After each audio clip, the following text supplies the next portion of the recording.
and welcome to episode 3 of Mystic and the Machine. It's been a crazy week for both of us. Jake hosted, what was it again? The Godfather, Yeah. 50th anniversary screening of The Godfather. It was, fucking great. Like, I didn't even realize how special it was because it actually hadn't been screened in the UK for the 50th anniversary remaster. How come? I don't know. Apparently, it's got like a small fucking. Did we get snubbed? No, it got. I don't know. It got like a small release apparently in America, really selected, and didn't really go anywhere else. So Seriously? yeah, which I think is a fucking crying shame, and it's a sign of the fucking times, isn't it? It's not a sexy fucking TikTok girl like gyrating around, giving it this, shaking her boobies. It's a fucking nearly 3 hour long epic fucking That was what I was gonna ask. Did you guys get a pee break? No. Because like you could get up and go and pee if you wanted to.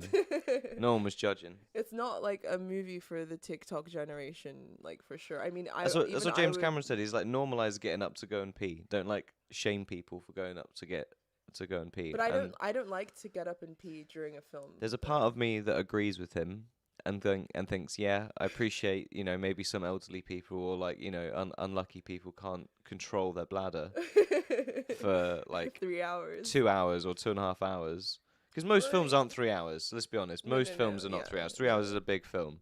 So like an hour and a half, 2 hours, But if you like absolutely have to, then fucking, just be quiet. Don't be clumsy. Don't be a fucking idiot about it. Don't cause a fucking ruckus. But there's that like really bougie cinema in our old neighborhood where they wouldn't let you have noisy snacks. Oh yeah, that was brilliant. I don't disagree with that at all. I disagree with that. That's part of the charm of being at the cinema. If you're so irritated by like human noises, don't go to the fucking cinema. Like, stay at home. Oh, I don't know about that. I think having like some nice little plastic pots you can open with sweets and stuff inside instead of like rustling all the bags and all of that shit. I think I'm fully on board with all of that. I'm fully Nigerian at the movie theater. I'll fully like pull out my phone and like. Oh no! I'm joking. I would never do that. No, I thought you were gonna say you're gonna pull out a box of jollof rice and just like stink out the whole theater. No. I feel like I don't know. I'm opposed. Obviously, I'm like opposed to being a nuisance, but like general noises, like people eating stuff, doesn't bother me. Like it's part of the charm of it. And if you're irritated by shit like that, then you're a curmudgeon, and you should stay home. I feel like if I'm watching the Lego movie, I don't really care if I can hear someone eating Doritos like a couple of rows behind me. I feel like if I'm watching, like There Will Be Blood or like a really tense fucking like The Godfather, a really tense fucking drama fucking thing where you can cut the tension with a knife like in most fucking scenes. Yeah. Like you don't want rustling fucking twat behind you. Like you don't want that. That's the difference between you and me. Like for me, if the story is like good enough, then I'm immersed enough not to give a shit about what's going on around me. Whereas for you, you need to kind of be technically immersed in order to feel immersed. Like sound, darkness. Not at all. All of those things. You're like so like precise about how you want to see things. Not at all. I watched because it was on the plane, the 4K remaster of the original Apollo launch stuff. Yeah, I remember. But I watched that on a shitty screen on the back of someone's head, like on a plane to America or whatever, right? So like, but I could still appreciate what they were trying to do with that, and even on that shitty screen, how fucking insane it looked. Like, regardless. Well, how was the Godfather screening? Was it good? Like, it was awesome. It was so good to watch that film again. The first and only time I've ever watched that film was basically on like my first laptop when I was in high school, like in my last years of GCSEs and stuff. So to then watch it in like a massive, awesome theatre, it was just like, fuck, man, this is awesome. That long ago, last years of GCSE. Yeah, so like literally 13 years ago, probably. Shit, dude, we're old. That was when like my love for gangster movies came around. Because I was like, hey, I'm 16 now. I mean, like, what's 2 years? Even if a film's 18 rated, my parents won't really care. So like, I'll fucking I never went through like a gangster movie phase, but I did go through like a Tarantino phase. I can watch whatever the fuck now, and then like just saw like all the best rated films ever, Yeah. and was like, oh, Godfather, Platoon, fucking, Apocalypse Now, Yeah. fucking just bang, bang, bang, like Yeah, all these yeah. like mental fucking films, but because they're 18, like they were like always out of bounds for me. Yeah. So I just remember watching all of them on that laptop, and being like, fuck, these are amazing. I need to watch a bunch of them. It's funny because all the sort of Gen Xers feel old now that Godfather's turning 50 because that was like of their generation. yeah. I feel like we're gonna feel old when like some of the Tarantino films from our generation turn 50. From our generation, Yeah. which would be like, I would call Tarantino films from my Like generation. Inglourious Bastards. Yeah, Inglourious Bastards onwards, I would Mhm. say, are like the ones of Like our when generation. Inglourious Bastards turns 50, that's when I'm gonna be like, oh shit. Is it 10 years old yet, Inglourious Bastards? It's probably more than 10 years old at this point. It probably is more. It is probably at least 10 years old. You're Yeah, right.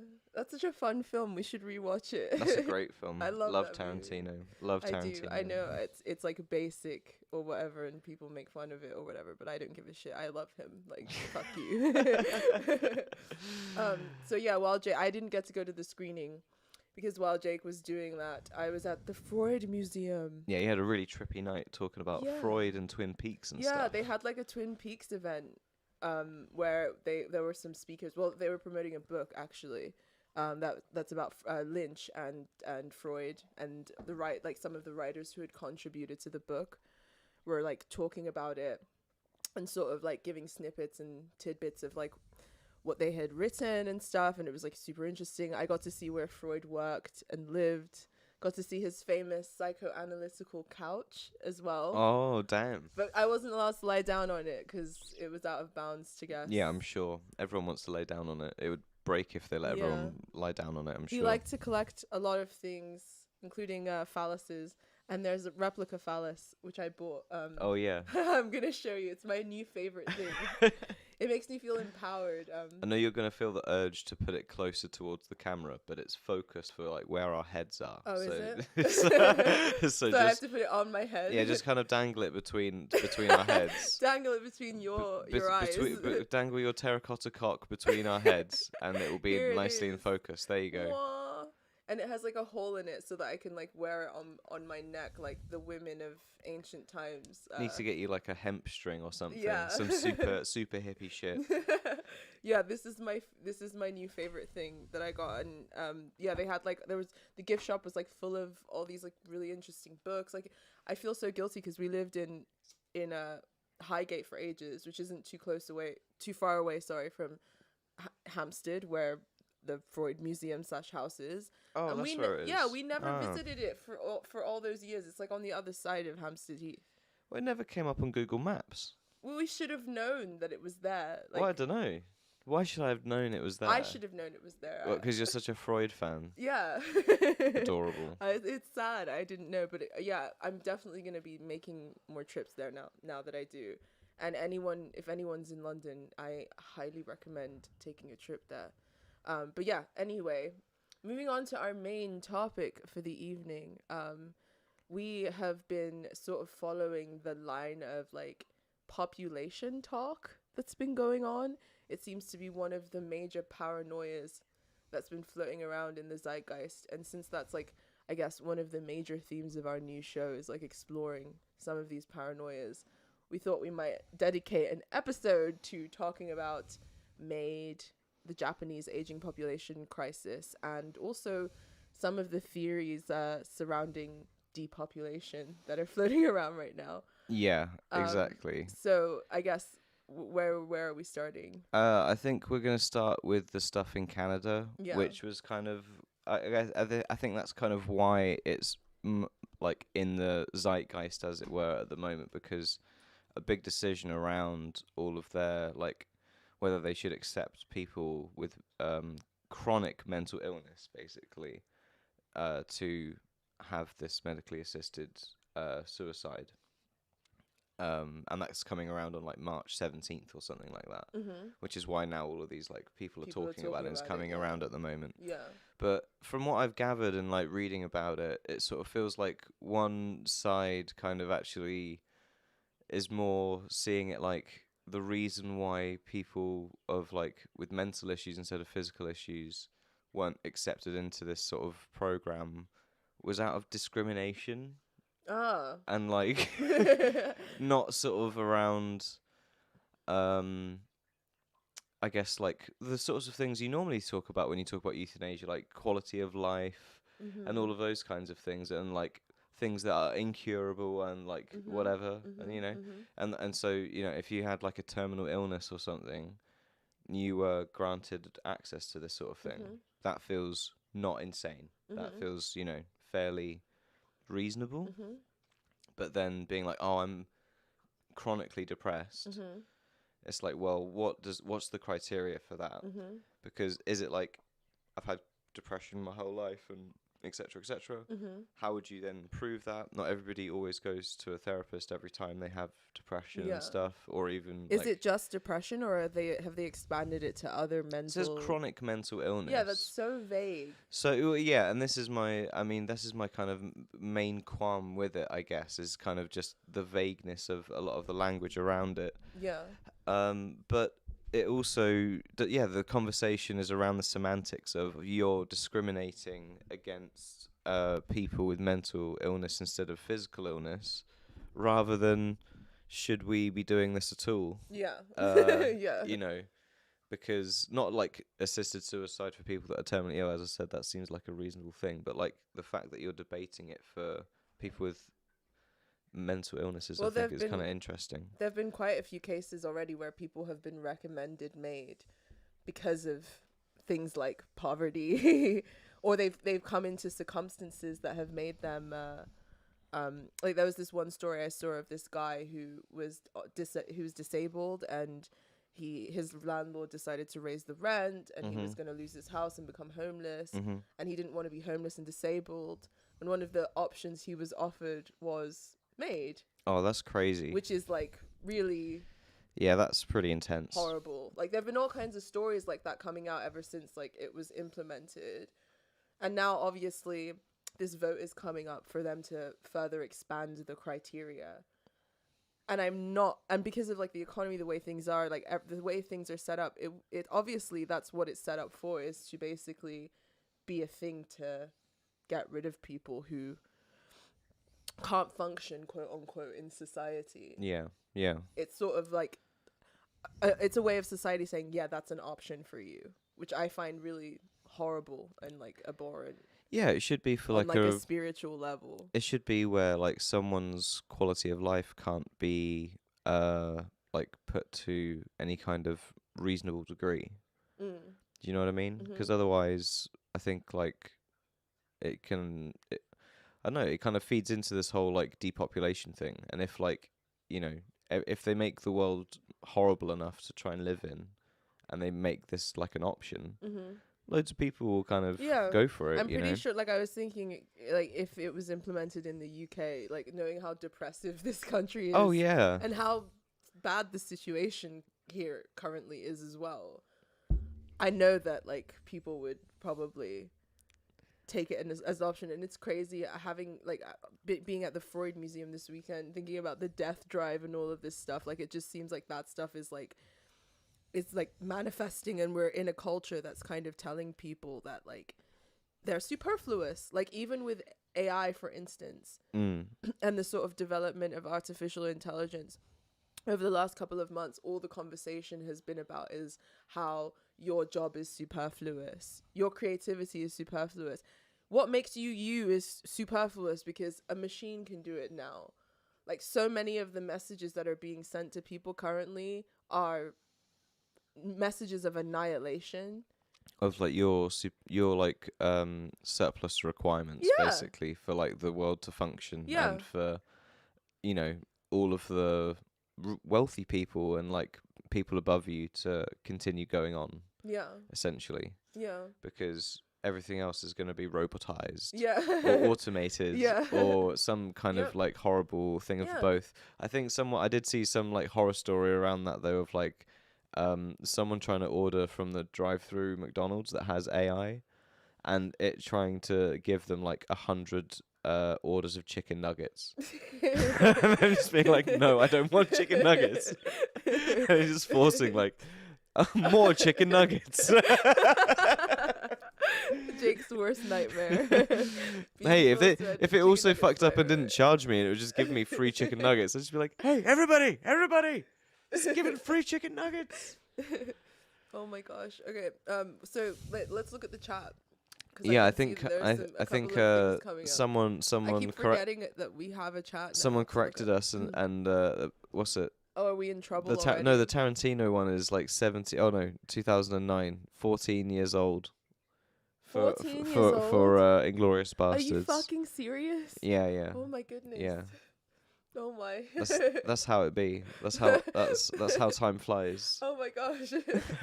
I'm having hot flashes. I'm joking. But that kind of works out. I was like 15, 16 or whatever when I watched all those films. Yeah. So it kind of makes a lot of sense. No, I was younger than that. Oh, because I'm younger. Because you're younger. Yeah. There's like 3 months between us. Oh, shush you. Oh yeah, you're 25 forever. I'm 25 forever. Shush. Oh dear. What else are people saying?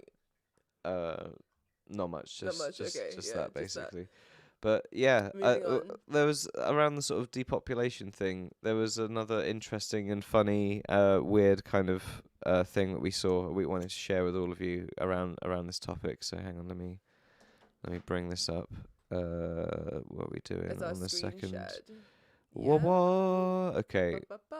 So. Yeah, the headline is pretty catchy. Yeah. But Japan mass suicide for the old. This is also like pretty legitimate and like kind of how it is, which is pretty crazy. It's pretty scary stuff. let's have a little look see of this. Is it the Indian lady? Japan is facing a population crisis. Their premier issued a warning recently. He said the country is on the brink of not being able to maintain social function. Turn the volume up. Looking for solutions. One suggestion has triggered a storm. Mass suicide for the old. This is courtesy of professor at Yale. He said old people in Japan should just kill themselves. His remark has drawn a lot of backlash. But guess what? It has also won him an audience. Apparently, this was done in Japan in the past. But can it even be considered in a modern society? The professor has an explanation for what he said, and critics fear he may end up influencing policy decisions. She's right when she says it was done in Japan in the past. Like, correct me if I'm wrong, like I'm not a Japan expert, but I've heard about like a tradition like back in olden times where like older people were encouraged to go up to the mountains during times of famine. And just like chill out there. Yeah. And not eat everyone else's rice and starve to death. Well, there's something along those like there's folklore surrounding that sort of thing anyway. And I don't want to like, because I'm not an expert on Japanese culture and I don't want to get in trouble, but like look it up. There's some stuff around that. Okay. But basically, yeah, it's so there's on top of that there's also a lot of tension obviously in Japanese culture, like modern culture, between the young and the old, especially like post bubble economy. Like a lot of the older generation got a lot of the benefits of the bubble economy, and the younger generation have seen nothing. They've seen absolute dust. If you watch like Agretsuko, then you definitely like a lot of get the vibe. The whole series, all the jokes in that series are around like that dynamic essentially. I love that show so much, and the new season we like rinsed through it in like, one night or whatever. Brilliant. It's so good. I highly recommend. But yeah, like there's a ton of tension between the young and the old. So this professor she's talking about actually like got kind of a large following because a lot of young people thought what he said was based. Yeah. Like the suggestion that the old kill themselves. Let's introduce this guy because he's quite interesting. Yeah. Here's a report.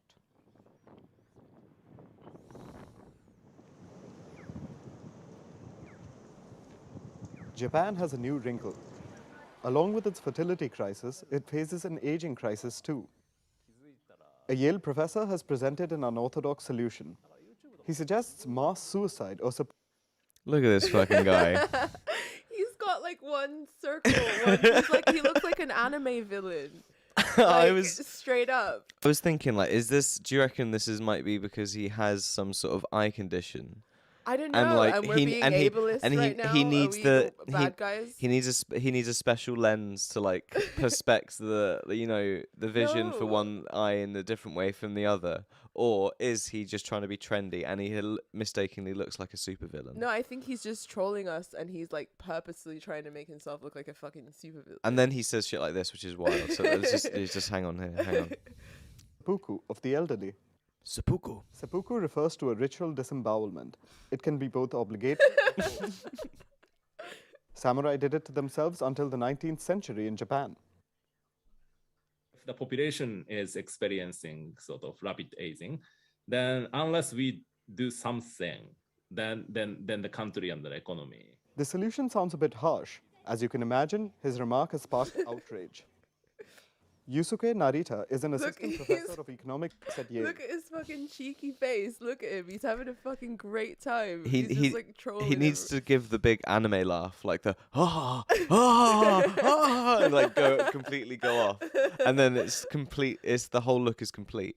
I'd be interested to like hear more about what he has to like. If there's any like nuance to what he's saying. No, or- I don't think there is. He's I just think he's just like old. I think should just kill we themselves had because the ultimate okay boomer like. we had the societal rituals to correct this in the past, and we should bring those back basically, and the old people should seppuku and fucking so that the young people can thrive and not have the burden of all of their pensions. It's fucking weird because we're talking about the philosophy and the attitude towards life. Like in Japanese culture, ritual suicide was normal, as well as like abortion as well. Like, there was this sort of folk belief that children were like part kami, and they were until they reached about the age of like 7 or 8, they still kind of existed half in the spirit world.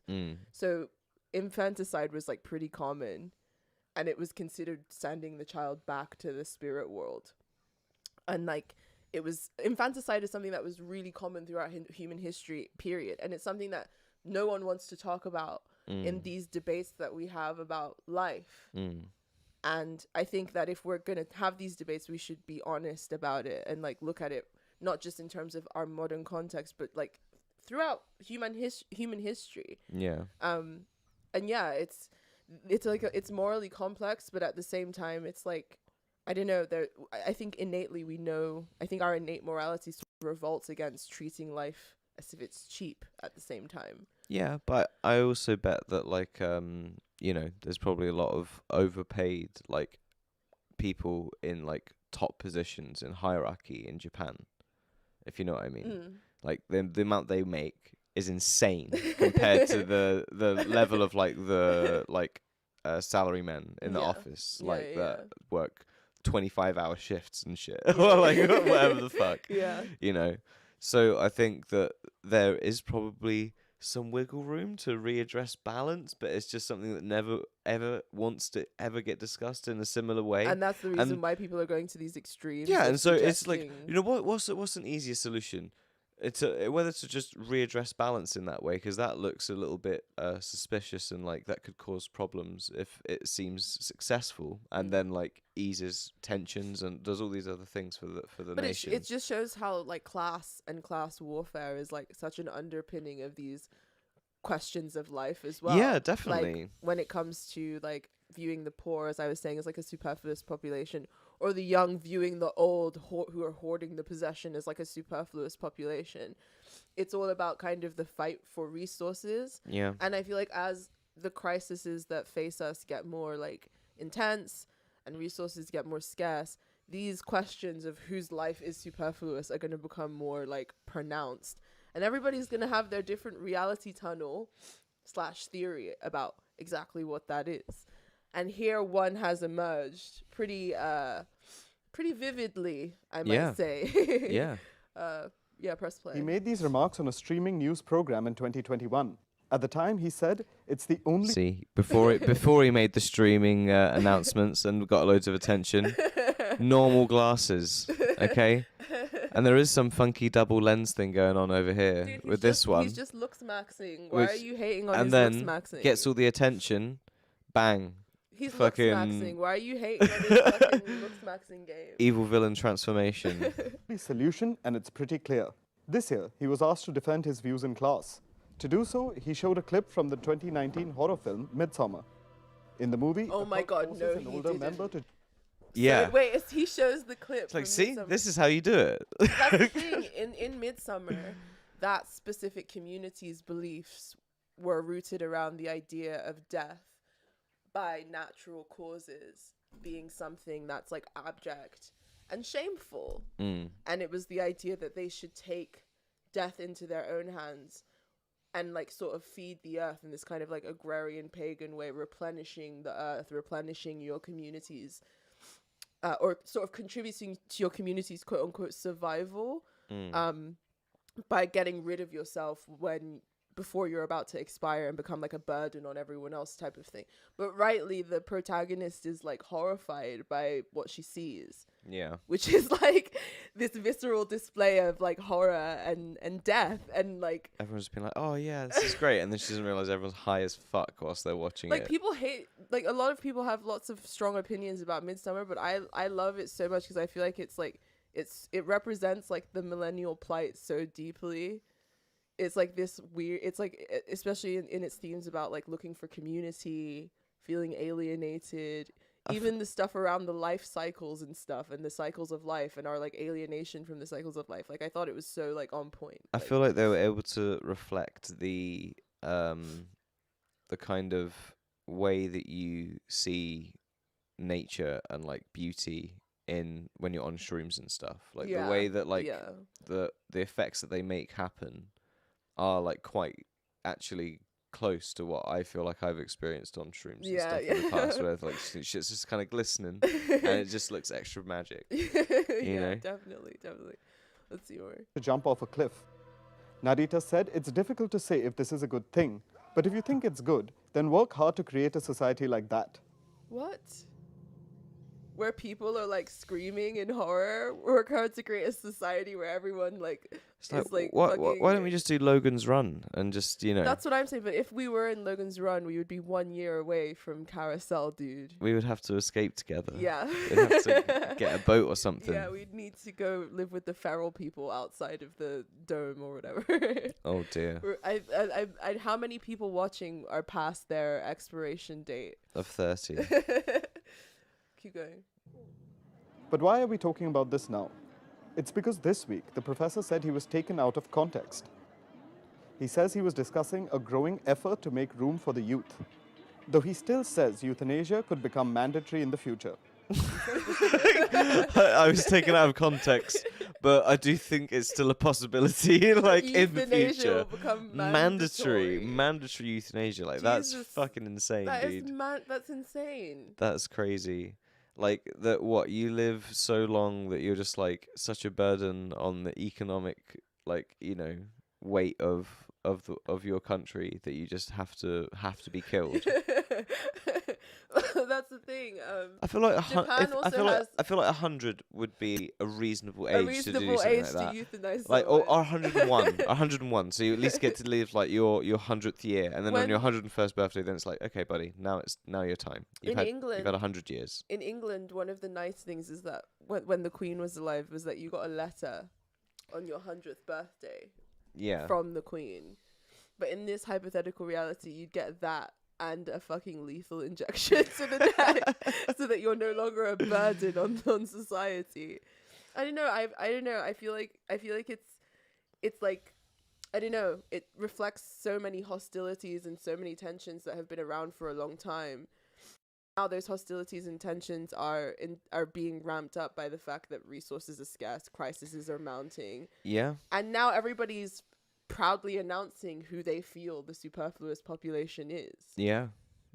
I don't have those feelings. It's Do you have those feelings? I feel like it's a slippery slope I know. when you start saying who's superfluous Yeah. and who's not. I think don't have those feelings. I think it's a very slippery slope. Yeah. Keep going. Younger generations to come forward, whether in business, politics, or arts, as the older generation refuses to leave. And this surely does not help Japan, especially due to its fertility and aging crisis. It has one of the lowest birth rates in the world. Last year, it saw its population plunge by more than 6. There was also that meme that I saw floating around recently, Yeah. where it was saying, I don't know if it's true or not, but it was saying that Japan was granting breeding visas to foreigners to come and breed with them or whatever. Oh mate, that's and, like all the a neck beards. a and, weird a weeb's wet dream. What? Breeding visa? Sign me up for 10. Oh my god. Well, I don't know, because it seems Japan has this also kind of weird double consciousness where it's like there's the elements of it that are ultra nationalistic and like super invested in keeping the society homogenous, but then because of the pressures of their aging population crisis and their low birth rate, they're going to eventually have to like open up. Well, they should be making all kinds of laws to encourage families and stuff. And I think a big part of the reason they've got those issues is because people are so their overworked economy, for and underpaid for what they're doing. Yeah. And so where you did have in the Japanese like boom and stuff, and probably even before that, it was the same in the West where a single man with a he would be a bus driver or a fucking mechanic or something. Pretty normal and useful to society still would fucking be able to support a whole family, but now you would need 2 jobs or even more than that to have that kind of be the case. The thing is, like, I was watching this documentary the other week about salarymen. I think I shared it in the Discord, and just the way that Japanese corporate structure is organized, it's impossible for them to have any time to bond with their families. Yeah. Like, the one guy that was followed in the documentary, was sort of talking about how it's like mandatory for them to go drinking after work. There's like a lot of social pressure to hang around with colleagues. So by the time you are getting home, you're fucking hammered and tired, and you don't really have time for your wife or your children. Or if you even have any children, you don't have time for your wife. When is the time to have a relationship? When's the time to like fuck? When's the time to make a baby? Like that. This is the stuff that's like eroding their society. The way they've structured their economy, the way that their like culture has been structured around like profit and like making the line go up, quote unquote. Yeah. It's completely eroded the foundations of their social bonds. And obviously the West isn't any different. Things seem to be slightly more accelerated over there, but the West is also on the same trajectory as well. And like, unless those fundamentals change, any sort of antidote they throw at these cultural problems it's not gonna fucking work. Like, killing the elderly is not gonna fix it, unfortunately. It's not gonna do it. It's not gonna fucking fix it. 600,000. It also has one of the highest life expectancies in the world. Last year's data makes the Japanese population the oldest in the world. Those over the age of 65 accounted for about 30% of the total. In 2020, nearly 1 in 1,500 people in Japan were aged 100 or older. 100? Remember, Japan also has the most public debt in the first world. It has a shrinking workforce. Enough young people are not filling the gaps in its stagnating economy. But Japan is not the only country that's facing aging. The world is aging at a rapid rate. This is pushing us into a new era in human history. By 2030, 34 nations will have... It's crazy because all of the sort of developed, quote-unquote, first world nations have the same sort of aging population issue. Yeah. But then I look at somewhere like Nigeria where, like, we have such a young population. I think it was something like over half are like under the age of like 30 or whatever. Like, a lot of the sort of developing world has a much younger population, and it seems as if like the industrialized world, the sort of developed world, is on a trajectory of self-annihilation. And you think it would be the opposite. You think it would be the more abundance you have, the more the life drive emerges. But it seems like the more abundance you have, the more the death drive fucking emerges. I think it depends, isn't it? It's the sort of pressures and the way that you make do in different societies, right? And like in like an African society where like you're probably like a peasant, basically. Having more kids is more kids that can go out and get some kind of job and bring money back into the house. Yeah. So you can all kind of survive together. Yeah. So like that's why it's seen as a good thing and Yeah. a blessing, and all of the stuff to have like lots of children, because Yeah. that means that your family's going to prosper, because they're all going to go off hopefully and be earning money to contribute towards the elders and all the other stuff that comes in with Yeah. kind of, you know, But it's a culture different like it's a that. different thing because it's like reward for the children, whereas in the West and in the developed world it's more like risk. People have less kids because it's like more money. Yeah, because It's like more risk, because and the, it's not as if there's because no the st- risk the- to having kids 'cause out the- there, but there's more community because and the support. standard of living is higher, but then there is this trap to like homelessness essentially, and like complete destitution Yeah. that like is really precarious for like most of the working class, for like most of the even like economically stable times in Yeah. like most decent countries. Mhm. And then it's fucking expanded more and more and more during like economic crises and stuff like that. So like more of the middle class then become precarious to slip at like any moment, because rent's gone up, mortgage has gone crazy, fucking all the bills have gone up, like all the stuff's gone wild, and it's eaten away savings. No one's got savings, like all of the shit's gone crazy. What I'm saying is that the way things are structured in the West and also in the East and the parts of the world that are like developed seems as if it's edging towards like annihilation. Like if Japan continues at this rate, that's where it will end up going. Yeah. And that's kind Need of to- like But there's a lot like a lot of different aspects of their like culture that need to change to make it Massively. if they want to stay homogenous. Like Yeah. it depends on like what's the priority. yeah. Is the priority for Japan to maintain a like Homogenous. a sphere of influence in the world, Yeah. or is it more important for it to become homogenous, or to stay homogenous? Well, if they want to stay homogenous, then they have to change their economic and like Yeah. structural. And they could definitely do Policies. that, and I wouldn't even be surprised if that was what they chose to do.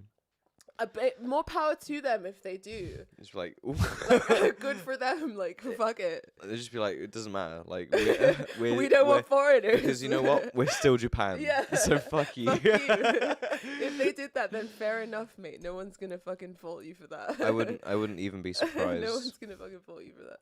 What's next on the And agenda? next up is kind of like some more Wait, sort of like. let's check the chat first. Okay.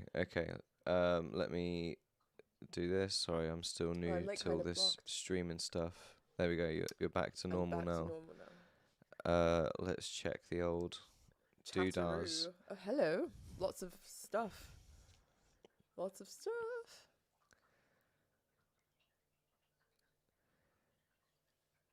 The guy who told old people in Japan to kill themselves was my essay theme to get into college way back in 2013, and I'm from Brazil.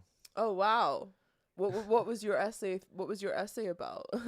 Well, I guess like old people killing themselves too. Well, no. Oh no, maybe there it we was go. about something else. Baba tea, some I'm guessing Portuguese/Brazilian stuff that I will butcher if I try to pronounce it. Have you guys read Halbeck article on Halbeck article on euthanasia? I haven't, but I want to, and I should. And thank you for reminding me about it. What else? Hey, look at the bright side. At least you aren't Brummies. As in people from Birmingham. People from Birmingham. If you're American or don't understand that. Yeah, it's crazy. Okay, next on the agenda. Next on the agenda is a little bit of schizoness, I guess, is sort of looking into the depopulation theories that kind of surround some of the kind of tangential elite kind of groups and things like that, like NGOs and stuff like that. And so the kind of one came across my my radar when we were watching and researching and learning about the Georgia Guidestones, which also kind of talks about depopulation as kind of a key part of its You know where I learned stuff as about well. the Georgia Oh, Guide? You know, wrong one. I Wrong needed one. to do that. I did it the wrong way around. My bad. Streaming rookie error. Rookie error. You know where I learned about the Georgia Guidestones? Yeah. I think it was originally in The Walking Dead. Oh, Because really? that was sort of an apocalypse scenario. Oh, and they were And it's in Georgia because it's set in Atlanta. Yeah, and then and then even the bottom we were okay. Spoiler alert for later on in the stream. The last two things of the Georgia Guidestones are leave room for nature leave room for nature, Yeah. which I bet is emphasized heavily on the Walking I don't Dead or remember whatever it. from like whatever. Correct me if I'm wrong, anyone who remembers, because my memory is so foggy with The Walking Dead because it's been so many years. But I'm pretty sure it was referenced on The Walking Dead, and It that's was how too long, mate. It was like it's like Dragon Ball Z or fucking like what do you call it? Bleach. Too many episodes. There are way too many arcs and fucking all Yeah, the rest of man. it. So you're like, oh, it's the time they went to that prison. No, not the first prison. Yeah. You're like, well, it's too much. It's too fucking much. I checked out after Rick and Michonne got together.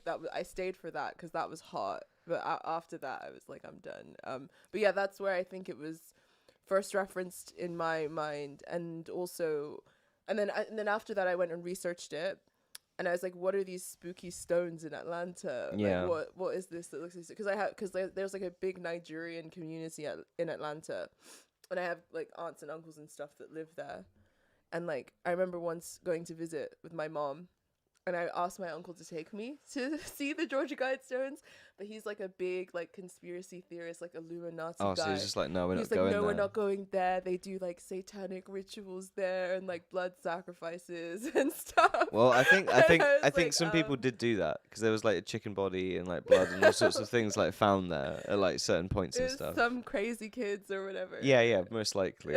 Like nothing serious. But Well, it definitely we have happened. our version of that in the Isle of Wight. Is our British version of like spooky place basically, and there are these like famous stone slabs there. People say that they're from the Neolithic period, that are supposedly haunted or whatever. Oh. David Icke did, you know, the Vice documentary? Oh, is that where he is in that yeah, because he time? lives in the Isle of Wight. Of course he does. He lives in the fucking Probably Isle of some sort of Wight. tax fucking thing. You sneaky fucking bastard. We need to make a trip there. Dude, out of all the schizo guys, he's the one I like really don't vibe with the most. He freaks me out. He's He freaks me out. creepy. He is creepy. He looks like a reptilian. He's chucking around the reptilian thing to everyone. He's the one that looks like a fucking reptilian. That was the secret all along. Yeah, it's the Shyamalan twist that no one saw coming, was that actually David Icke was the reptilian all along. We should take a trip to the Isle of Wight. How are we two British schizos and we've not taken a trip to the Isle of Wight? You got to get a ferry there. It's fucking long and neither of us drive, so we've got to like get the train and then Wait, get you a have ferry. to take a ferry? Yeah, I want to go on course. the fucking ferry. You don't like boats. That's why another reason I've never proposed the trip. But I'm going on a ferry to the Isle of Wight. Sounds like fun. It get sounds like freaked the out by- Wicker Man. Look, anyway, the Club of Rome. Sorry, we're getting sidetracked. My bad. The Club of Rome was basically like a group of like scientists, economists, politicians, all the kind of, you know, if you were to say World Economic Forum or like Bilderberg Group, all kind of like, you know, people of high interest within their fields and stuff, and very wealthy people and all this kind of thing. Why did they give themselves such a sus name? Good question. I'm sure it has like further like esoteric meaning, but I honestly don't know. Where were they founded? In Rome, so I think it is probably part of that. I think that's why it was after a meeting from something in like the '68 or something like that they had in Rome, and it was some Italian guy that started. I think hang on, if I switch to this tab, it will tell us. Bang, Arello Pecci, an Italian industrialist. There you go, in 1968. Oh wow, so it's quite a recent. Yeah, of people in their fields: academia, civil society, diplomacy, industry. Okay. How lovely and vague.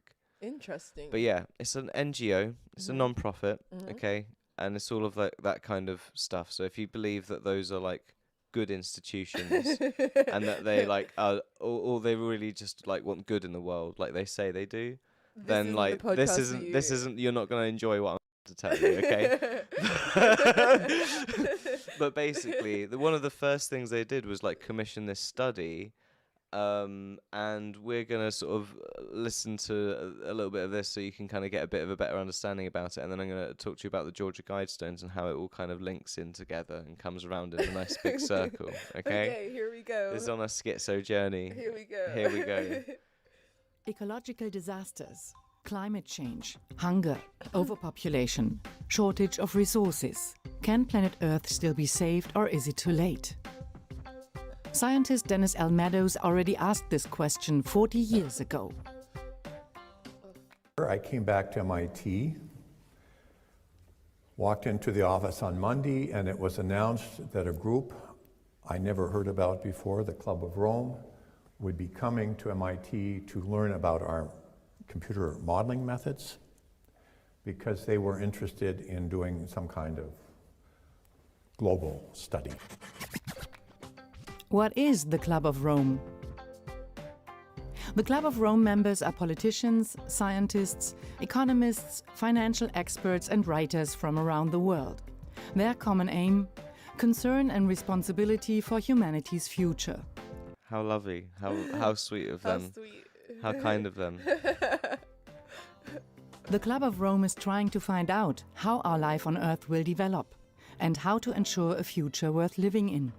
Look, yeah, anytime a group of elites are thinking about the destiny of humanity, it doesn't really go well. It doesn't go well. I guess that's kind of like, because I watched Evangelion for the first time this summer and like have been obsessed with it ever since. Like, it's a big part of the new video I'm making. Yeah, you're I've been almost working. there. Yeah, I'm almost there. I'm almost at the finish line. It's like a huge video. So if anyone watches my YouTube channel out there, Which you should be. which you should be if you're not, it's coming. It's coming. But yeah, like that, the whole human instrumentality plan Yeah. and the sort of elites attempting to steer humanity's destiny Yeah, think and about sort it. of leading it towards an apocalyptic conclusion. That wasn't necessarily an idea that I had entertained or really thought about in depth before watching that. It wasn't like an area of schizoness that I was really... Well, it's not necessarily, complete destruction. It's more like kind of control in the way that they would see fit. That would work for them. So wait, this is going to explain to us who they are and what they're about. So they're telling little us they're bit. nice people and they're concerned with the destiny of humanity. Yeah. Okay, so that's what we know so far. Yeah. In 1972, Dennis Meadows was the first to be assigned with such future studies, financed by Volkswagen Foundation. Then I put together a team of 16 people, and we worked for almost 2 years and produced the work.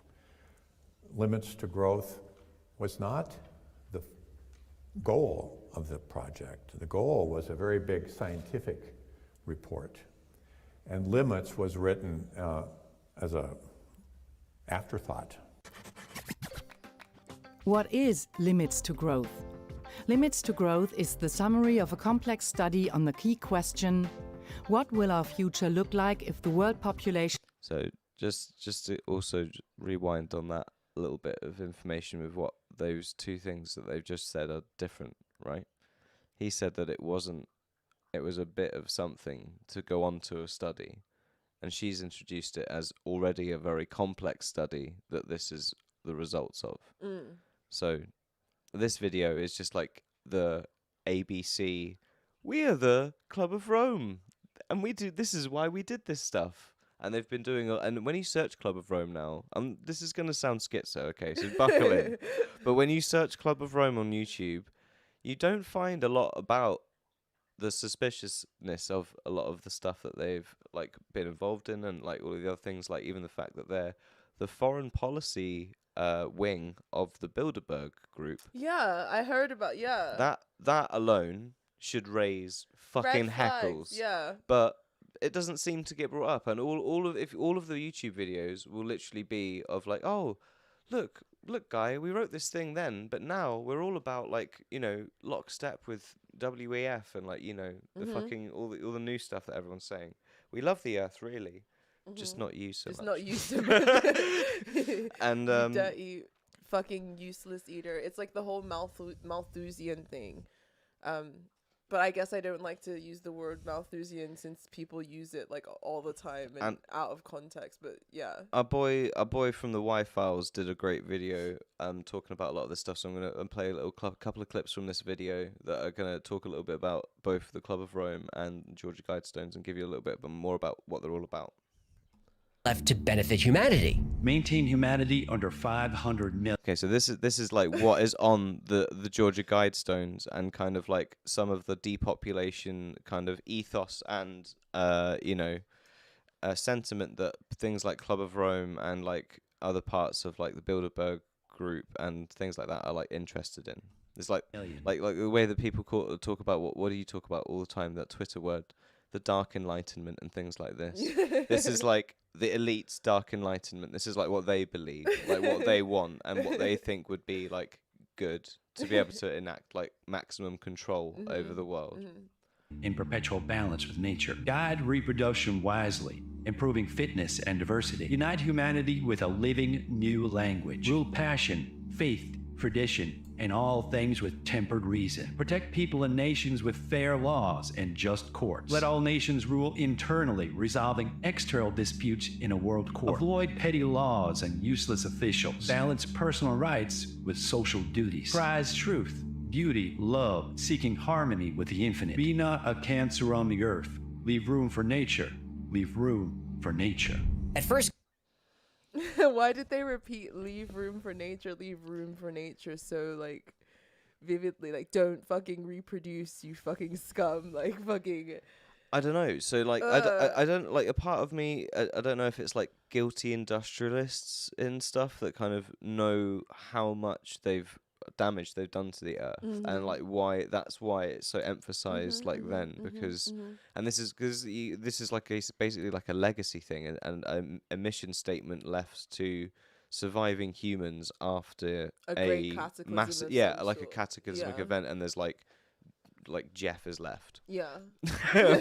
Jeff gets to Georgia and finds these Guidestones and like, fuck, now I know how to like steer society. You know, I just need to find a woman to start it with. And 500 million's a big goal, but I think I got enough jizz in me to make it happen. Like, let's fucking go. So that's Jake's priorities. Jake's apocalypse priorities. Wait, are you saying that you'd start a harem? You saying that if the apocalypse happened, I'd be demoted to like wife number 4, basically? No, you'd be wife number 1 always, but there'd have to be room to start in like society. But then also that's a slippery slope, because then all of your kids are going to be related, so it's just going to be disgusting from then onwards, isn't it? Like, it's not really. I don't think that's. You need like at least 2 dudes, or probably 3 or 4. To like make it kind of mix it up a little because otherwise there's some dangerous shit that's gonna happen. You gotta let the other dudes fuck me too. If you're gonna be fucking other chicks, then you gotta let the other dudes fuck me as well. Yeah, but that's part of the alpha. That's all part of rebuilding society. Do you know what I mean? It's all part making those rules. It would be pretty gross. So it's like quite a eugenicsy kind of like idea, right? Of like, we should be engineering like the humans that come left. They should be like genetically superior, fitter, smarter, like better than us, and also there should be like less and less and less of us. There's going to be another little clip. Wait, going back to what you were saying though about guilty industrialists. Okay, yeah. It's interesting because there's a ton of. I hope we haven't turned off. No, we haven't. That's why I've pressed the button to make sure that we don't.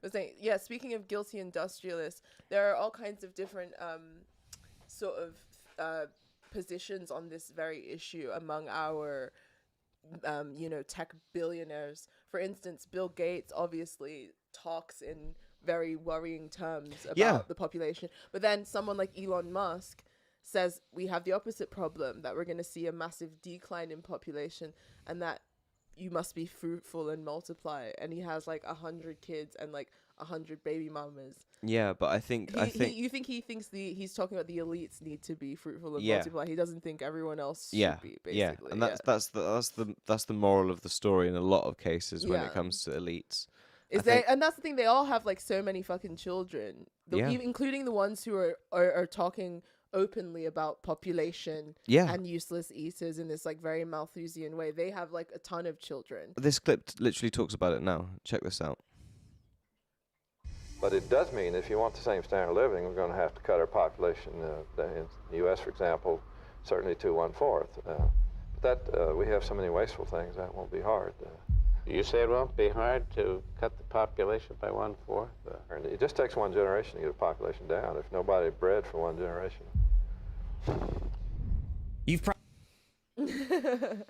Wow. Bang. Just says it on like a fucking chat show. Like, just casually. Yeah, what we're aiming for is to kind of cut the population of the US to 1/4 of what it is now. because we want a good, and this is the constant idea around like the overpopulation thing, is that if there was less of us, we could all have a better standard of living. Well, that's the thing I was going to say. My thing is, I don't think that there's not enough to go around. I think that, especially due to the advent of the internet and the fact that we're now so exposed to opulent lifestyles and like consumer aspirations, everybody wants to live like a fucking king. Everyone wants to have not just like a decent standard of life. They want like the best of the best of the best of the best of the best of the best. And not just that, like it's the reason why like fast fashion is a thing. Like I remember I was watching a streamer a couple of weeks ago, and like people were making fun of her in the chat because she wore the same shirt that she wore 3 streams ago. Yeah. So even repeating outfits now is seen as like haram. Yeah. Like, how dare you? Digitally like, haram. Yeah. You fucking hobo. We have, like, we're so... And that's the thing is, I think what the elites are thinking is, like, this is the standard of a comfortable, opulent lifestyle. But in order to, like, maintain this, we would have to have fewer and fewer people, basically. Yeah, and then, it's sort of... And he says it right there. Like, all it takes is one generation to like not breed, essentially. Yeah. And you will accomplish that goal. Yeah. So that's like quite a short-term thing that they can try to enact, and I think it's only when they've got kind of the right technical and all their ducks in a row, essentially, that they could then pull the trigger on something like that to do that. And one way you could do that is through kind of, knock-on effects of all sorts of different stuff. Like, and the pandemic very well could have been like the beginning of a lot of it. Yeah. Like, kids are like not socialized correctly and stuff. Yep. Even in a post-COVID context, like schools and stuff have struggled so much. Your sister was talking to us about it, and she's a teacher. Yeah. She's a teaching assistant. Yeah, she's a teaching assistant. And like the last time we saw her, she was talking about how like half the kids in the class have been diagnosed with like some form of neurological like disorder, like autism or anything like, or other things like that. Like she said that like, and post the pandemic it sort of skyrocketed, and a lot of parents like weren't socializing their kids and things like that, and like the knock-on effect. Is that our cat? Sorry. No, scooch over this way so on the stream that you're not on the... So I'm not on. So I'm not on the thing. Sorry, my bad. Scooch over a little bit. My bad. We're still getting used to this, guys. My bad. But yeah, she was talking to us about how like post the pandemic it sort of ramped up, and how the knock-on effect this is going to have on those kids, the sort of atomization that everyone is experiencing, the polarization between the sexes as well, the fact that people in our generation are having less relationships, having less sex, having less kids. Like, even having a kid is a status symbol now. Yeah, the way that they've been able to make everyone feel so atomized through the internet and, like, smartphones, basically. Channeling your entire existence through a smartphone. Yeah. I think sort of has contributed a lot to a lot of these things. Yeah, massively. Like, they don't... It's like when people talk about depopulation and this and that, okay, maybe there is something shady and nefarious going on in the background, but I don't even think it needs to be that way. Like, the system we're creating has already done that. Like, I don't think that, like, with Japan, for instance, I don't think there was necessarily, like, a nefarious plan in the background for Japan to be in the crisis that it's in right now with its aging population. No, not at all. The system it created was what led it Yeah, there. the culture and the system. The culture and the system it created was, and that's the culture and system that we've created. It's either a lackingness to adapt and evolve. Either to get the fundamental decision that we were talking about, which I think is probably like the hotbed of most of Japanese politics. Yeah. Is essentially whether to stay 100% Japanese and not bend to like the globalist modern model of like allowing people to like kind of pretty willy-nilly kind of be able to come and immigrate and like settle and actually even make opportunities for people to do so because they need people to do so to support like growth in the model they've already started, especially in the elderly care, and it's caused quite a bit of tension, especially in elderly care. They've started bringing in nurses. Those are like urgent essential areas though, not like in a hey, we need to just generally bolster the numbers. Yeah. So let's try and like advertise for all sorts of things to I get mean, people to just come and move yeah, and live and yeah, settle in Japan. yeah, And like there's stuff like that happening in Australia at the moment. yeah. Like there's a big stress going on that like basically they're directly advertising nurse jobs and stuff to people in the NHS that you can come and have a life in the sun and get paid like a third more than you would or whatever. I don't know. That was just a number I just said. I don't think it's that much, but it's like you get paid more and you can come fucking live in the sun. Would you move to Australia? It's a very British If I had thing. a shit day at work and then I saw that fucking advertisement, you'd be like, fuck it. bro, in a Let's fucking go. heartbeat. And it's I like don't know. there's actually a whole government institution begging me to come and move into the sun and they're gonna pay to me a fucking exotic country. vitamin fucking D. bring it the fuck on, man. Like, Jesus. especially with the world the way it is, mate. Like, Yeah, I man. fucking definitely. I Especially would with be- England the way it is currently as well. Fucking out. Well, yeah, England specifically. Shit, but dude. We'll yeah. probably do an episode on that too at some point. I got one more clip on these Guidestones / the Club of Rome. Let's see what I saved. See, Christian wrote a book Jesus entitled Christ. Common Sense Renewed, which he sent to each member of Congress in 1986. Oh, yeah, here we go. Among a myriad of statements, Christian wrote, It is vitally important that each national government have a considered population policy. The need is urgent and should take precedence over other problems, even those of national defense. So this is the guy that built the Georgia Guidestones, which has been linked with like the Club of Rome and like all of these things basically. This was a letter that he published as a book, but also like sent to Congress, urging them in this way. So what he said is that they should have a population policy that should be more urgent and take precedent even over national defense. Wow. Okay, so he wants the government in charge. So what kind of people should the government allow to have children? Responsible parenting will consider both genetic and environmental factors. We must seek to produce healthy children and then to mold their characters and to develop their potentials as socially worthwhile adults who will in turn carry the process indefinitely into the future.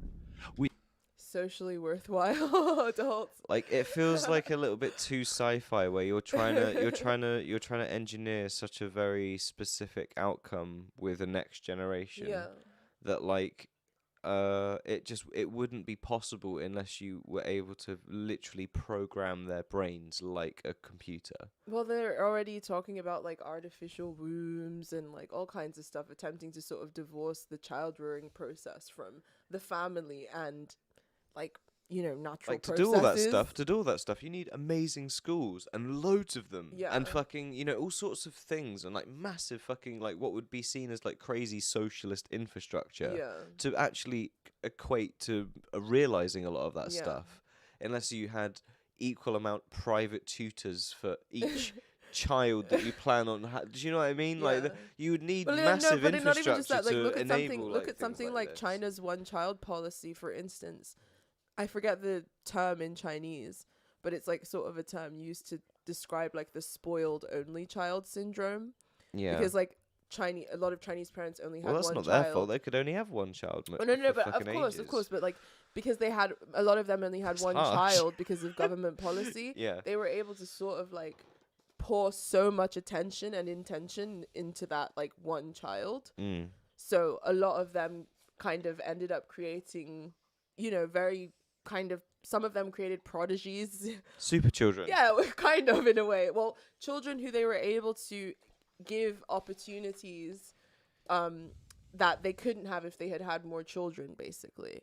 And like that's kind of, Yeah. that was China's kind of soft way of attempting to kind of steer the coming generation that they're having or whatever in that sense. And I mean, it also created a lot of issues, like the fact that there's more men than there are women, and they have Yeah. a massive population of surplus men. And I've got a suspicion that clip must have been before the one-child policy, because that wasn't for like, it was for a good period of time, but it was in fairly recent history. It wasn't like in the 30s or something, was No, it? yeah. If I'm remembering rightly. No, I'm pretty sure it was like, it's been like a 50-year thing. I know, you'd have to look it up. Yeah. But yeah, that's like one aspect of it. But like obviously in places like But my point is, sorry, what I was trying to say with that is, he's like, oh, it's just be one generation, one generation, one child policy, and we cut the population to a quarter. We can all have this splendiferous fucking sci-fi life of like enjoying all the bounty of the earth and all of this great thing. This is like their like selling point thing. Yeah. Where it's just like, well, China had one child policy for fucking ages, and it definitely didn't cut it to a quarter of their fucking thing in one generation. So no, that's just you're in to like enact the fucking stuff, and then it fucking stays just like all of the other shit, all of the other rights, all of the other things that you fucking get rid of and everything. Yeah, it's true. It just weasels it in, and then it's like, well, now it's there. Sorry, guys. Just like with a lot of things that have happened in recent years. Exactly. We have a grave duty to use all available knowledge in perfecting the forces which guide our procreation. It is within our power to leave behind us a new generation of humanity, slightly superior to our own in intellectual, physical, and social capabilities. Yeesh, this sounds a lot like China. Oh yeah, he's a fan of punishing people who want big families. A few generations of single-child families will make possible dramatic... See, there you go. Now it's already a few generations. Went from one to a few pretty quickly. improvements. Irresponsible childbearing must be discouraged by legal and social pressures. Allowing... I mean, I think that's already the case. It is to an extent, I think, but not to the extent that they would want, I guess. Like, how extreme would you want to go in that regard? I mean, it's already such a horrible, tough predicament to be a single parent without like a vast amount of resources. Like, I do think that it is already stigmatized, especially in countries like America where there isn't stuff like maternity leave. There isn't like much of a social safety net, and there isn't any sort of like help for people who are single mothers. Like, to say it's not socially disincentivized is kind of bollocks, in my opinion. Yeah, I mean, I think it's I don't know. It's just, this is kind of the real schizo end of the spectrum. Yeah. But it is definitely like ideology that a lot of the elites kind of go by. And when you look at the kind of the people that they always have too. They always have then like 4 kids or something, and they're advocating for everyone else to have one because they're of like an intelligence and a genetic stock of which has proven to be successful or whatever in the world, so they should fucking have as many kids as they want, which is fucking batshit. Well, look at North Korea. Kim Jong-un has been parading his like chubby daughter around. Oh my god! I don't know if anyone has seen it going around. It's pretty tragic. Like, it's like, the elites. It's like he's like the distillation of like the ego of like an elite, basically. Yeah. It's like a microcosm of like what the world would look like if we lived inside of these people's egos. I think North Korea is what we should look at. And like literally everyone in the country is starving. There's no food. Yet his daughter is like so round. So round. He's so round. He's so round. He's so fucking round, man. He's ordering like, that KFC in from America, I bet, like on like a private jet. Uber Eats like fly to him every single day. Oh my god. It's really sick. It is, but it is like a rules for thee. And I mean, I think that's gonna start getting more pronounced. And like, there's been this Terrence McKenna clip floating around recently, where he talks about.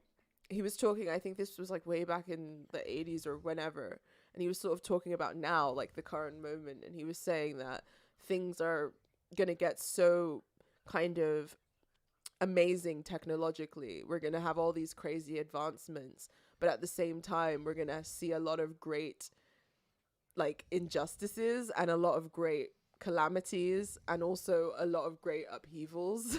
Like these things are going to be happening simultaneously as we see all these amazing advancements in technology and in science and in like human feats. We're also going to see grave acts of cruelty and human suffering at the same time. But I think like, a lot of the crises are kind of engineered and facilitated in a lot of ways, and whilst like kind of things like The Big Short kind of make you go, see, it wasn't just like like evil guy like making the whole fucking stack of cards just disintegrate to nothing.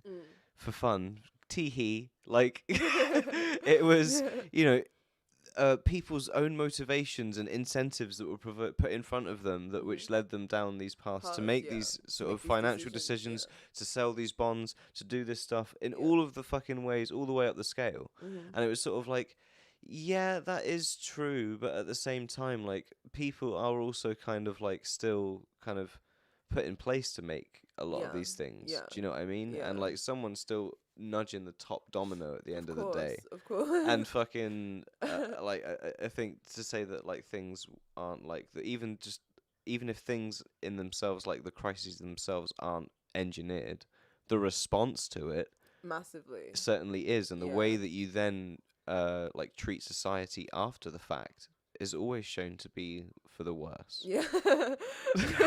Throughout my lifetime. Yeah, mine too, man. So I don't know if there's going to be like a crisis that happens, and then like, because like, World War II happened, and then the NHS. Do you know what I mean? At least in it's this like, country. It's like reacting to like the dire situation in front of you, not in a way that is like taking anything away from you, but in a way that's going, hey guy, don't worry, we get what like happened, and we can provide, we can do this, and it's gonna be simple, and we can do bang, and here we fucking go. I mean, the NHS was one of the few times in history where like, that happened. Like, a bunch of veterans came back from war, and the state was like, here, we're not going to let your limbs rot off. Whereas in America, after Vietnam, they didn't do that. Like, they didn't fucking do that. They didn't fucking do that. But the fact that it has happened in the past means it can happen again.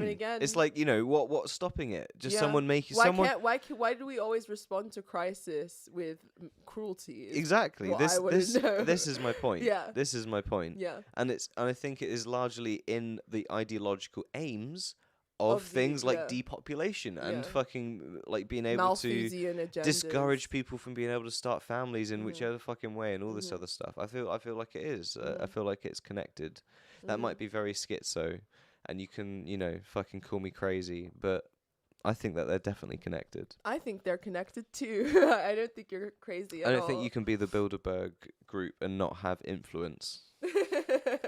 There's a reason why you're a group, and you don't let the press in. Exactly. And all of the other weird things around it. You know what I mean? There's a reason that it exists.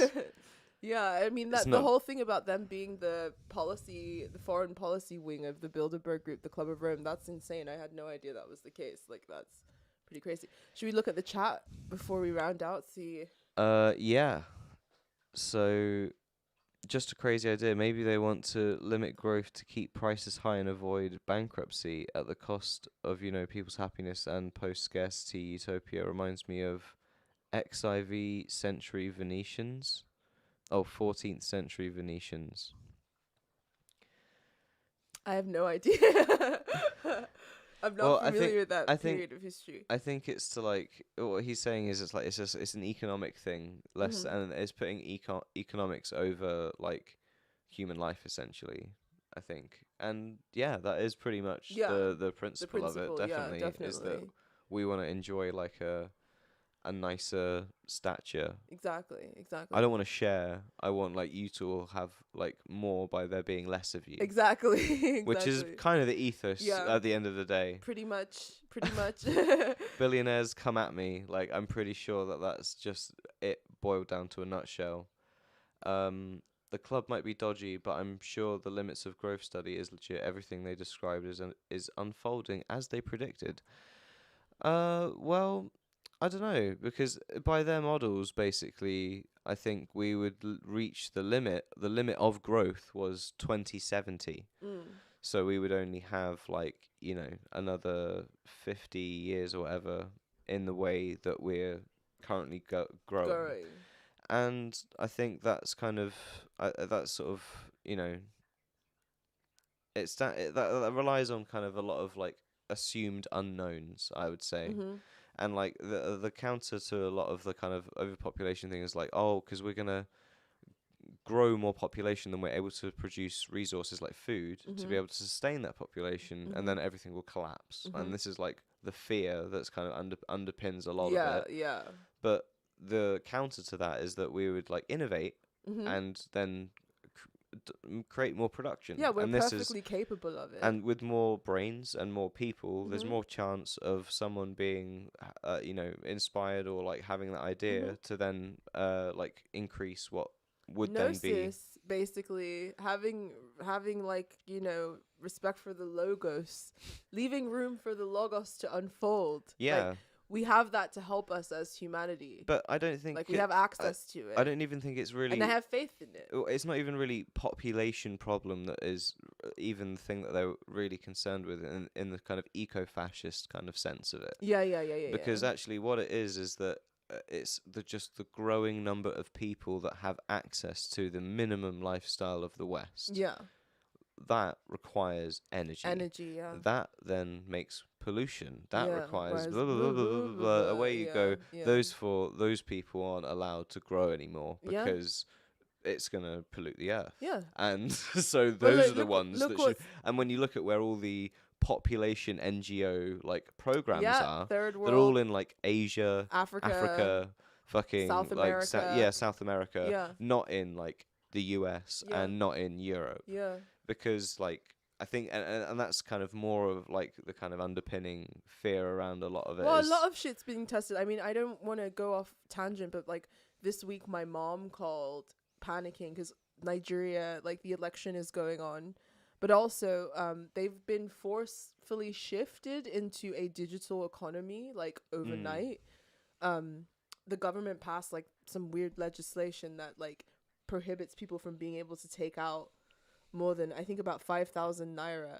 That's crazy. And like people are obviously, because it's like the economy mostly runs on cash, so people are obviously like in a state of panic. Like there's been riots at banks, all kinds of things have been going on, and the only way people are able to sort of buy or sell anything currently is by doing digital cash transfers.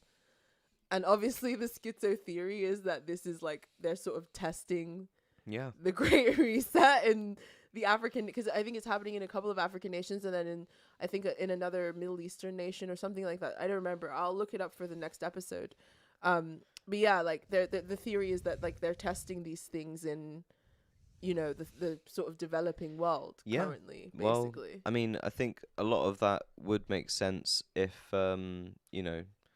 Stephen Greer wasn't talking about kind of some of the stuff he was talking about last week, How does this tie into aliens? Because like because the whole thing is if more energy is needed to expand the standard of living to people of non-European countries, that is going to cause pollution. This is the cycle, right? If you have 0 point energy and like these kinds of like next generation energy solutions to things, that all goes away. Yeah. And like part of like the control on then the economy of the world and all of these things are wrapped up in this idea of like a 0 point energy solution, which is like super schizo again, I'm very aware. But that the alien technology is the 0 point energy. But the thing he also claimed was that basically, the very public people like Lou Elizondo and like the lady that wrote the New York Times article about the Tic Tac UFO and stuff are all like disinformation agents. Yeah.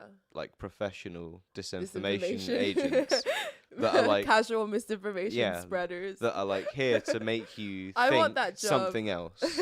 And a lot of the line that they go down it is like this whole national threat security fucking stance on things.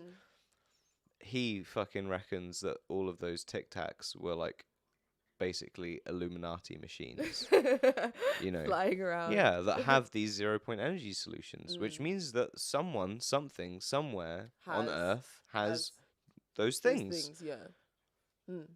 So it's like all of this resource. Oh fuck, we can't do this. We can't do that. It's like, dude. You can fucking do it. Tesla was onto some shit, and then they perfected it. That's what Greer reckons. Your theory. That's what Greer reckons. Is that Greer's theory? That's his one that is as Robert Anton Wilson was suspicious of. I don't believe anything, but I'm very suspicious of the things that he says about. They're very interesting. We should take our trip to... And it feeds into the depopulation stuff. It feeds into all of it. Like a lot of it all ties together, which again, I know I'm sounding like Charlie from fucking... what's it? It's Always Sunny in Philadelphia, but like it does. It's really like fuck. Yeah. We should, instead of this like silly like tapestry, we should get like the Glenn Beck. A cork board. Yeah, the old school like Glenn And each Beck episode one. will just like have a new one. A Maybe new that one. could be a fun interactive like background that we can like get our buddy to make. Yeah, like a conspiracy whiteboard with Yeah, like the that- Club of that- Rome sigil Yeah, and like all the it has all the connected- crazy things that we talk about on here. It's We like a should do picture that. of Stephen Greer's face. No, his body, his muscles. We gotta see those. We gotta see You're those big obsessed. muscles. You're obsessed with the vascularness of Stephen Greer. I am a little bit, just a little bit. I want him to abduct me. Do you think you would believe David Icke if he was vascular like Stephen Greer? Maybe. Speaking of which, we should definitely take a trip to the Isle of Wight and fucking film it for our channel or something. Like, we have no excuse. We should get on the ferry and just like do it. We should definitely do Like that. in the spring. Yeah. When it's like not When it's not cold. Arctic temperatures. Yeah, when it's not I mean, freezing. not freezing my and nuts horrible. off. I don't want to go on the ocean. It's terrible. Horrible. Right, our battery's about to go, so I think it's a good time to give us the old Yes. sign off. Okay, one quick announcement before we go. I need to announce the winner of Book Club, Oh yeah. which I will do in the Patreon tonight, in the Book Club tab. So if you are a member of our Patreon, you can find out what won our Book Club competition. And we'll be starting on Sunday next week. And if you'd like to join us and join our book club, you can do so by joining our Patreon. By doing so, you get access to our Discord, where all the events take place, all the information takes place. We chat there, we share there. It's like a little cozy corner on the internet.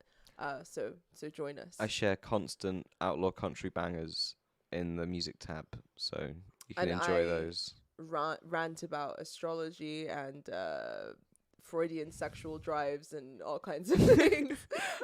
So yeah, join us in the Discord, and the links to that is in the description. We will catch you next week Monday with a fresh episode. Bye. Thanks everyone. Bye. See